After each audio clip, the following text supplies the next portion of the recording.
Ayan guys, today mag-harvest tayo ng ating strawberry guava.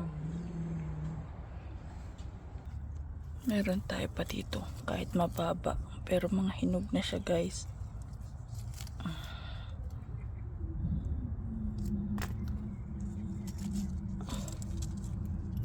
Ayan pa nga guys.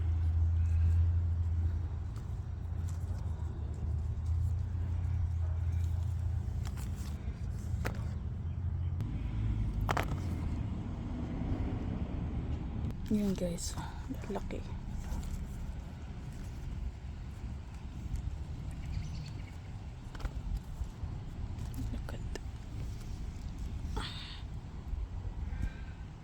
Guys, yung iba medyo hindi pa masyadong hinog, so iwanan muna natin yan.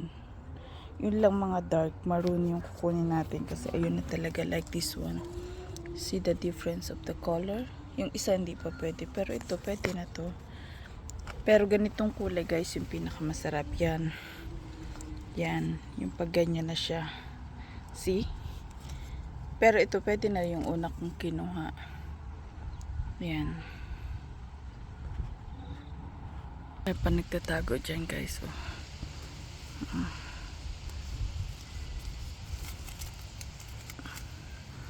Katamisan na yan siya guys. Yung ganyan.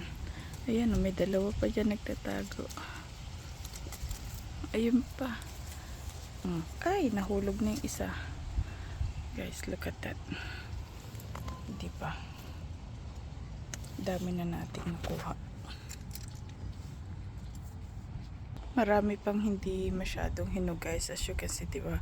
Ayan, from green magiging ganyan siya up to maging ganyan. Tapos yan, ito hindi pa masyado rin. Hanap tayo ng mga ano. Ito.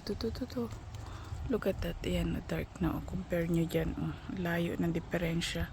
Even to dyan. Yan.